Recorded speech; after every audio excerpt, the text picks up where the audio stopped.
Have mercy on me, O God, according to your unfailing love, according to your great compassion. Blot out my transgressions.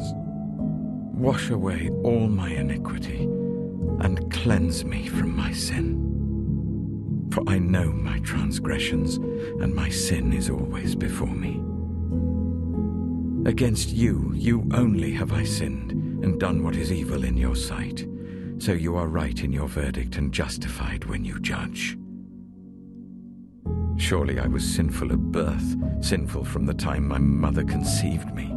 Yet you desired faithfulness, even in the womb. You taught me wisdom in that secret place. Cleanse me with hyssop, and I will be clean. Wash me, and I will be whiter than snow. Let me hear joy and gladness. Let the bones you have crushed rejoice. Hide your face from my sins, and blot out all my iniquity. Create in me a pure heart, O God, and renew a steadfast spirit within me. Do not cast me from your presence, or take your Holy Spirit from me. Restore to me the joy of your salvation, and grant me a willing spirit to sustain me.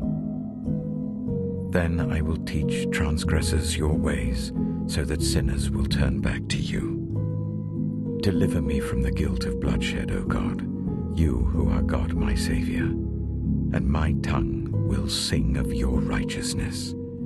Open my lips, Lord, and my mouth will declare your praise. You do not delight in sacrifice, or I would bring it. You do not take pleasure in burnt offerings. My sacrifice, O God, is a broken spirit. A broken and contrite heart you, God, will not despise. May it please you to prosper Zion, to build up the walls of Jerusalem. Then you will delight in the sacrifices of the righteous, in burnt offerings offered whole.